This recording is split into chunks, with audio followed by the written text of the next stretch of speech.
야, 이년아. 내 똥기저귀나 갈 것이지 어디서 눈을 풀하려. 응급실 한복판에서 생전 처음 보는 꼬질꼬질한 할아버지에게 풀스윙으로 뺨을 맞아보신 적 있으신가요? 그것도 환자들이 다 보는 앞에서 뜨거운 죽을 뒤집어 쓴 채로 말이죠. 냄새나고 돈 없다고 의사마저 진료를 거부했던 그 할아버지. 모두가 코를 막고 피할 때 제가 유일하게 손을 잡아드리고 감싸드렸던 그 진상 환자가 알고 보니 제 인생을 송두리째 바꿔놓을 300억 건물주의자 제 예비 시아버지였습니다. 오늘 이야기는 그야말로 드라마보다 더 드라마 같았던 제 인생 최고의 반전 실화입니다. 가난하고 힘없는 간호사 며느리가 재벌 회장님께 프리패스 합격 목걸이를 받게 된 그날의 이야기. 궁금하지 않으신가요? 자, 오늘의 사연. 제목만 들어도 벌써부터 혈압 오르고 뒷목 잡으시겠죠? 하지만 여러분, 끝까지 들으시면 꽉 막힌 속이 뻥 뚫리는 역대급 사이다가 기다리고 있습니다. 무시당하던 며느리가 재벌 시아버지에게 인정받는 짜릿한 순간, 본격적인 이야기 시작하기 전에 구독, 좋아요, 알림 설정 한 번씩 꾹 눌러주시면 저에게 정말 큰 힘이 됩니다. 여러분의 클릭 한 번이 제게는 300억보다 더 소중합니다. 자, 다 누르셨나요? 그럼 지금 바로 그 긴박했던 응급실 현장으로 들어가 보시죠. 아수라장이 된 응급실, 그리고 지독한 불청객. 저는 대학병원 응급실 5년차 간호사 정수진입니다. 응급실 간호사라면 누구나 공감하시겠지만 저희의 하루는 전쟁터 그 자체입니다. 그날은 유독 환자가 미어터지는 날이었어요. 고속도로 연쇄 추돌 사고로 환자들이 밀려들고 술 취해 난동 부리는 주치자에 감기 환자들까지 정말 몸이 10개라도 모자랄 지경이었죠. 화장실 갈 시간은커녕 물 한 모금 마실 여유조차 없었습니다. 그때였습니다. 응급실 자동문이 열리고 119 구급대원들이 들것 하나를 다급하게 밀고 들어온 건 환자분, 정신 차리세요. 여기 병원입니다. 선생님, 여기 길바닥에 쓰러져 있던 분인데 의식이 오락가락합니다. 들것 위에 실려온 건 70대 후반쯤 되어 보이는 할아버지였어요. 그런데 상태가 정말 말이 아니었습니다. 머리카락은 몇 달을 안 감았는지 떡이 져서 엉겨붙어 있었고 옷은 어디 쓰레기장에서 주워 입었는지 구멍이 숭숭 뚫린 낡은 러닝셔츠에 다 떨어진 덩산복 바지를 입고 계셨죠. 무엇보다 가장 견디기 힘든 건 냄새였습니다. 오랫동안 씻지 않은 몸 냄새에 찌든 술 냄새, 그리고 대소변 냄새가 섞인 지독한 악취가 진동을 했습니다. 들것이 지나가자마자 주변에 있던 다른 환자 보호자들이 인상을 찌푸리며 코를 막고 홍해 갈라지듯 귀를 비킬 정도였으니까요. 으악, 이게 무슨 냄새야? 여기 병원 맞아? 관리 안 해? 저런 사람은 좀 격리실로 보내지. 냄새나서 숨을 못 쉬겠네. 여기저기서 불평이 터져 나왔습니다. 하지만 더 큰 문제는 당직 의사의 태도였죠. 이날 당직은 응급의학과 레지던트 3년 차인 최 닥터였는데 평소에도 환자를 돈으로 보는 속물근성이 다분한 사람이었습니다. 아씨, 냄새. 뭐야? 또 노숙자야? 야, 인턴. 너 가서 대충 바이탈만 체크해. 별거 없으면 수액 하나 놔주고 빨리 내보내. 우리 병원이 무슨 무료 급식소인 줄 아나? 최 닥터는 환자에게 다가가지도 않고 멀찌감치 서서 손을 휘저었습니다. 의사가 환자를 짐짝 취급하는 모습에 화가 났지만 저는 꾹 참고 할아버지에게 다가갔습니다. 아무리 행여병자라도 제 환자니까요. 수진, 할아버지, 정신이 좀 드세요? 여기 병원이에요. 어디가 불편하세요? 제가 혈압을 재려고 팔을 뻗는 순간 할아버지가 갑자기 제 손을 거칠게 뿌리쳤습니다. 이거 나, 내 돈 내놔. 이 도둑놈들아, 너희들 다 한통속이지? 내 돈 훔쳐가려고 작당했지. 할아버지는 허공에 대고 소리를 지르며 난동을 부리기 시작했습니다. 눈빛은 초점이 없이 흐릿한 게 전형적인 치매 증상 같았는데 힘은 어찌나 장사던지 제 손목이 금세 시퍼렇게 멍이 들 정도였습니다. 할아버지는 그야말로 통제불능이었습니다. 체열하려는 주사바늘을 뽑아 던지는 건 예사고 간호사들에게 침을 뱉질 않나 욕설을 퍼붓질 않나 응급실이 순식간에 난장판이 됐죠. 급기야 사고가 터졌습니다. 할아버지가 침대 옆에 있던 소변통을 발로 차서 엎어버린 겁니다. 노란 오물이 응급실 바닥으로 흥건하게 퍼져나갔고 냄새는 더욱 고약해졌습니다. 주변에 있던 환자들이 비명을 지르며 피했고 최 닥터는 마침내 폭발하고 말았습니다. 아, 정수진, 너 환자 관리 안 해? 지금 뭐 하는 거야? 냄새나서 다른 환자들 다 도망가잖아. 아오, 진짜 짜증나게. 경비 불러. 당장 끌어내라고. 최 닥터의 고함에 덩치 큰 경비원 2명이 달려왔습니다. 할아버지는 바닥에 드러누워 어린아이처럼 발버둥을 치셨고요. 그 모습이 참 묘했습니다. 남들은 더럽다고 피하는 그 모습이 제 눈에는 왜 그렇게 처량하고 안쓰러워 보였는지 모르겠습니다. 마치 벼랑 끝에 몰린 짐승이 마지막 발악을 하는 것처럼 보였거든요. 경비원들이 할아버지를 짐짝처럼 들어올리려 할 때 저도 모르게 앞을 막아섰습니다. 안 됩니다. 아직 엑스레이도 안 찍어봤잖아요. 열도 높고 탈수 증세도 심해요. 지금 나가시면 정말 위험할 수 있다고요. 야, 정수진, 너 지금 나랑 장난해? 저 노인네 딱 봐도 술병이야. 그리고 너 저 사람 진료비 낼 돈 있어 보여? 괜히 들이지 말고 내보내라니까? 돈 없으면 치료도 못 받아요? 사람 목숨이 돈보다 싸요? 제가 치울게요. 제가 다 책임질 테니까 제발 환자분 건드리지 마세요. 책임? 내가 무슨 수로? 내가 병원비 낼 거야? 낼 거냐고. 네, 제가 낼게요. 필요하면 제 월급에서 까세요. 그러니까 제 환자한테 함부로 손대지 마세요. 제 당돌한 외침에 응급실의 공기가 일순간 멈춘 듯 했습니다. 최 닥터는 기가 차다는 듯 헛웃음을 지었고 경비원들도 엉거주춤 물러섰습니다. 바닥에 누워 소리 지르던 할아버지도 순간 멈칫하며 저를 올려다보았습니다. 그때 사실 저도 많이 힘들었어요. 남자친구 민호와의 결혼 문제로 머리가 터질 것 같았거든요. 민호네 집안이 워낙 대단한 재벌가라 평범한 집안 딸인 저를 절대 받아주지 않을 거라는 이야기를 귀에 딱지가 않도록 들었으니까요. 내가 이렇게 무시당하며 살아야 하나 싶어 자존감이 바닥을 치고 있었는데 눈앞에 있는 이 할아버지가 꼭 저 같아서 세상에 버려진 기분일 것 같아서 외면할 수가 없었습니다. 저는 묵묵히 고무장갑을 끼고 바닥에 엎드려 오물을 닦아냈습니다. 그리고 물수건을 가져와 오물범벅이 된 할아버지의 얼굴과 손발을 정성껏 닦아드렸죠. 할아버지, 냄새난다고 쫓겨나면 서럽잖아요. 깨끗하게 씻고 검사받고 가세요. 제가 도와드릴게요. 할아버지는 씩씩거리면서도 제가 닦아주는 손길을 거부하지 않으셨습니다. 그런데 씻겨드리면서 자세히 보니 거친 손마디에 굳은 살이 가득 박여 있는 게 평생 고생만 하신 손 같아 마음이 짠했습니다.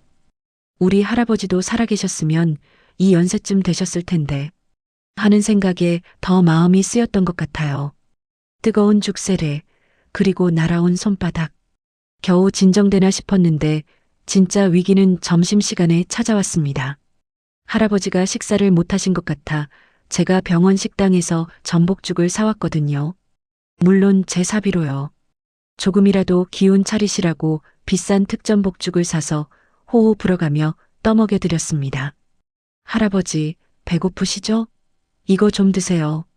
뜨거우니까 천천히요. 할아버지는 의심스러운 눈초리로 저를 쏘아보더니 숟가락을 입에 가져가셨습니다. 그런데 한 입 드시자마자 표정이 일그러지더군요. 이게 뭐야? 맛대가리 없게. 너 나한테 독 탔지? 나 죽이고 돈 뺏어가려고 독 탔잖아. 할아버지가 고함을 지르며 죽그릇을 제 얼굴을 향해 집어 던지셨습니다. 피할 새도 없었습니다. 뜨거운 죽이 제 얼굴과 하얀 가운 위로 쏟아져 내렸습니다. 얼굴이 화끈거리고 앞이 안 보이는 그 찰나의 순간. 에잇, 나쁜 년, 저리 꺼져. 번쩍하고 별이 보인다는 게 이런 걸까요? 할아버지의 투박하고 큰 손바닥이 제 뺨을 정통으로 후려쳤습니다. 고개가 돌아갈 정도로 강한 충격이었죠. 순식간에 응급실 안의 모든 시선이 저에게 꽂혔습니다. 정적이 흘렀습니다. 뺨이 찢어질 듯 얼얼하고 뜨거운 죽 때문에 피부가 따갑고 무엇보다 너무 창피하고 서러워서 눈물이 왈칵 쏟아질 것 같았습니다. 내가 뭘 그렇게 잘못했나? 밥 굶지 말라고 내 돈 주고 사온 밥인데 내가 왜 이런 취급을 당해야 하나? 하하, 꼴 좋다, 꼴 좋아. 야, 정수진. 내가 뭘 했냐? 검은 머리 짐승은 거두는 게 아니라고 했지? 사서 고생을 하더니 쌤통이다. 야, 너 그거 산재 처리 안 된다? 내가 자초한 거니까 알아서 해라. 최 닥터의 그 얄미운 목소리가 비수처럼 가슴에 꽂혔습니다. 당장이라도 가운을 벗어 던지고 뛰쳐나가고 싶었습니다. 하지만 저는 간호사잖아요. 제 눈앞에 있는 건 절 때린 가해자가 아니라 아픈 환자였으니까요. 저는 떨리는 손으로 얼굴에 묻은 죽을 대충 닦아내고 입술을 꽉 깨물며 눈물을 삼켰습니다. 그리고 할아버지의 손을 잡았습니다. 죽이 쏟아질 때 할아버지의 손등에도 튀었는지 붉게 부어올라 있었거든요. 할아버지, 화내도 좋고 욕해도 좋은데요. 다치지는 마세요. 이거 봐요. 손 대이셨잖아요. 얼마나 쓰라리시겠어요. 저는 주머니에서 화상 연고를 꺼내 할아버지의 거친 손등에 조심스럽게 발라드렸습니다. 뺨을 맞은 건 저인데 맞은 사람이 때린 사람을 치료해주고 있는 이 상황이 참 아이러니했죠. 그때였습니다. 씩씩대던 할아버지의 거친 숨소리가 잦아들더니 저를 빤히 쳐다보시는 게 느껴졌습니다. 제가 할아버지 손을 호호 불어들이자 할아버지가 아주 작은 목소리로 중얼거리셨습니다. 바보 같은 년. 지 얼굴은 엉망이면서 쯧쯧. 그 목소리에 처음으로 광기가 아닌 묘한 물기가 어려 있었습니다. 할아버지의 눈빛이 흔들리고 있었어요. 마치 미안하다고 말하고 싶은 어린아이의 눈빛처럼요. 그때 응급실 자동문이 다시 한번 열리고 익숙한 목소리가 들려왔습니다. 제 남자친구 민우였습니다. 오늘 비번인 제가 연락도 안 되고 집에 들어오지도 않으니 걱정이 돼서 병원까지 찾아온 거였죠. 수진아, 너 여기서 뭐해? 전화는 왜 안 받고? 헉, 너 얼굴이 왜 그래? 옷은 또 이게 뭐고? 민호는 죽범벅이 된 제 가운과 붉게 부어오른 뺨, 그리고 엉망이 된 머리를 보고 경악했습니다. 누가 봐도 폭행당한 모습이었으니까요. 어이구, 남친 납셨네. 야, 내 여친 저기 저 노망난 노인네한테 딱이 맞았다. 내가 진작 내쫓으라고 했는데 내 여친이 고집부리다가 이 사단이 난 거라고. 아주 쌍으로 난리들이야. 최 닥터의 이간질에 민호의 눈이 뒤집혔습니다. 평소엔 순한 양 같던 민호가 화가 머리끝까지 나서 할아버지에게 성큼성큼 다가갔습니다. 이봐요 할아버지, 당신이 그랬어요? 아무리 아파도 그렇지 사람을 때려? 예, 당신이 뭔데 내 여자한테 손을 대냐고. 저는 놀라서 민호의 앞을 막아섰습니다. 오빠 그러지 마. 환자분이시잖아. 치매가 있으셔서 그래. 내가 잘못해서 그런 거야. 진정해, 응? 비켜봐. 치매면 다야. 사람을 때렸으면 사과를 해야지. 이봐요. 당장 일어나서 사과해요.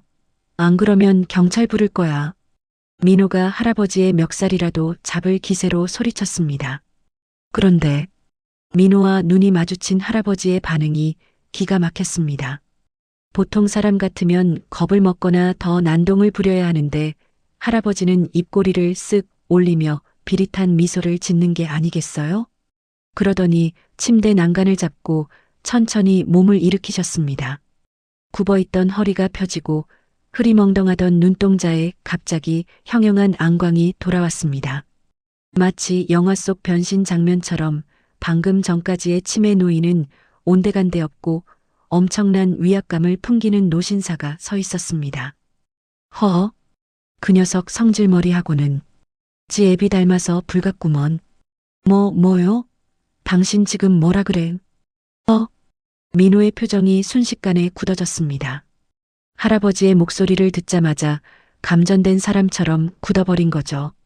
할아버지는 쓰고 있던 낡은 벙거지 모자를 벗어 던지고 헝클어진 머리를 손으로 쓸어넘겼습니다. 그러자 드러난 얼굴. TV 뉴스 경제면에서 자주 보던 그 얼굴이었습니다. 아버지. 아버지라니? 민호의 아버지가 치매 노숙자? 제 머릿속은 혼란 그 자체였습니다. 알고 보니 이 냄새나는 노숙자 할아버지.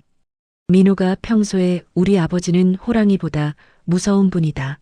결혼 허락받으려면 목숨 걸어야 한다고 했던 가분. 바로 국내 굴지의 건설사 태상건설의 박 회장님이셨던 겁니다. 300억 건물주의 정체, 그리고 참교육. 박 회장님은 주머니에서 최신형 스마트폰을 꺼내 어딘가로 전화를 거셨습니다. 김비서. 나다. 테스트 끝났다. 지금 응급실로 와라. 그리고 병원장한테도 연락해. 내 주치에 데리고 내려오라고. 전화를 끊자마자 거짓말처럼 응급실 문이 활짝 열리고 검은 정장을 입은 건장한 비서들이 우르르 들어와 박 회장님 앞에 도열했습니다. 뒤이어 병원장님까지 하얗게 질린 얼굴로 뛰어오셨죠. 회장님. 아니 여긴 어인일로. 미리 말씀을 주셨으면 귀빈실로 모셨을 텐데. 회장님, 옥체망강하십니까? 옷은 이게 다 무슨. 상황 파악이 끝난 최 닥터의 얼굴은 사색이 되었습니다. 하얗게 질리다 못해 투명해질 지경이었죠. 다리가 풀렸는지 바닥에 주저앉아 벌벌 떨고 있었습니다. 박 회장님은 비서가 건네준 고급 코트를 걸치시고 천천히 최 닥터에게 걸어가셨습니다. 자네, 아까 나더러 뭐라 그랬나? 냄새나니까 내보내라고? 돈 없으면 치료도 못 받냐는 이 간호사 말에 뭐라고 대답했지? 회장님, 그게 아니라 저는 단지 응급실 질서를 위해서 정말 죄송합니다. 제가 눈이 삐었습니다. 죽을 죄를 지었습니다. 의술은 인술이라 했거늘. 옷만 의사가운을 입었지 속은 시정잡배만도 못하군. 자네 같은 놈한테 내 병원 환자들을 맡길 순 없지. 병원장, 이 친구 인사조치 어떻게 할 건가? 네. 당장 징계위원회 열어서 파면 조치하겠습니다. 다시는 환자를 보지 못하게 하겠습니다. 내 친히 자네 이름을 의사협회에도 건의해 둠세. 짐 싸게. 최 닥터는 그 자리에서 기절하듯 쓰러져 끌려나갔습니다. 10년 묵은 체증이 쑥 내려가는 순간이었죠. 너 합격이다. 회장님은 이번엔 저에게 다가오셨습니다. 저는 너무 놀라고 무서워서 고개도 못 들고 있었어요. 나 이제 죽었구나. 회장님 뺨을 만졌으니 하고 벌벌 떨고 있었죠. 그런데 회장님의 거친 손이 제 부어오른 뺨을 조심스럽게 어루만져 주시는 게 아니겠어요. 아가 많이 아팠지? 미안하다. 정말 미안해. 아니에요, 회장님. 제가 몰라 뵙고 실수는 내가 했지. 내 아들이 죽고 못 사는 여자라길래 어떤 녀석인지 직접 보고 싶어서 심한 장난을 좀 쳤다. 요즘 세상에 겉만 번지르르 하고 속은 텅 빈 것들이 얼마나 많으냐. 우리 집안 재산만 보고 달려드는 하이에나 같은 것들을 걸러내려고 내가 직접 나선 건데. 과했구나. 회장님의 눈시울이 붉어져 있었습니다. 내 똥기저귀 갈아주면서도 실은 내색 한 번 안 하고 뺨을 맞고도 내 손 화상부터 걱정하는 너를 보며 확신했다. 너라면 내 아들, 아니 우리 집안을 믿고 맡겨도 되겠어. 이런 보석 같은 아이를 두고 내가 의심을 했어. 아버지, 그럼 수진이랑 결혼 허락하시는 거예요? 허락? 허락 같은 소리 하고 있네. 당장 잡아라. 이런 며느리 놓치면 내가 너 호적에서 파버릴 거다. 회장님의 호탕한 웃음소리가 응급실에 울려 퍼졌습니다. 회장님은 품에서 꼬깃꼬깃한 종이 한 장을 꺼내 저에게 쥐어주셨습니다. 아까 노숙자 옷주머니에 계속 넣고 계시던 거였죠. 펴보니 병원 바로 옆에 있는 최고급 신축 아파트 펜트하우스 분양권이었습니다. 혼수는 이걸로 퉁치자. 그리고 내가 가진 300억짜리 빌딩 하나 있는데 그건 나중에 손주 낳으면 선물로 주마. 너는 그냥 몸만 오면 된다. 내 며느리가 되어줘서 고맙다. 네. 아버님. 감사합니다. 흑흑. 저는 그 자리에 주저앉아 펑펑 울고 말았습니다. 그동안의 서름과 긴장이 한꺼번에 풀리면서 눈물이 멈추지 않았거든요. 회장님은 그런 저를 투박하게 안아주셨습니다. 냄새나던 노숙자의 품이 아닌 세상에서 가장 든든한 아버지의 품이었습니다. 그날 이후 저는 병원에서 신데렐라가 아닌 전설의 간호사로 불리게 되었습니다. 최 닥터는 결국 지방의 한 한산한 요양병원으로 좌천되었다는 소문을 들었고요. 민호 씨와는 6개월 뒤 성대한 결혼식을 올렸습니다. 결혼식장 줄에는 당연히 멀끔한 턱시도를 입으신 우리 시아버지 박 회장님이 맡아주셨죠. 사람을 겉모습으로 판단하지 않는 따뜻한 마음, 그리고 어떤 상황에서도 자신의 소명을 다하는 책임감. 내 며느리는 나에게 가장 큰 가르침을 준 스승이자 내 생명의 은인입니다. 오늘부로 태산건설의 며느리가 아닌 내 딸 정수진으로 받아들입니다. 지금도 가끔 시아버지는 명절 때마다 농담처럼 말씀하십니다. 아가, 그때 내가 때린 뺨 아직도 아프냐? 300억짜리 건물로 퉁치면 안 되겠니? 하나 더 줄까? 그럴 때마다 저는 웃으며 대답합니다. 아버님, 300억으로는 어림도 없죠. 평생 제 편 들어주시는 걸로 갚으세요. 그리고 율무차 맛집은 저니까 율무차 드시러 자주 오시고요. 여러분, 사람을 겉모습으로 판단하지 마라. 그리고 지성이면 감천이다라는 옛말. 오늘 사연 보니 정말 틀린 말이 하나도 없죠? 가장 낮고 천한 곳에 있던 사람에게 베푼 친절이 가장 높고 귀한 보답으로 돌아왔습니다. 오늘 여러분의 주변에도 도움이 필요한 누군가가 있다면 따뜻한 손길 한번 내밀어 보는 건 어떨까요? 그 사람이 변장한 재벌 회장님일지도 모르잖아요. 오늘 사연이 통쾌하고 감동적이었다면 댓글로 주인공에게 축하의 메시지를 남겨주세요. 저는 다음에도 더 기막히고 재미있는 사연으로 찾아오겠습니다.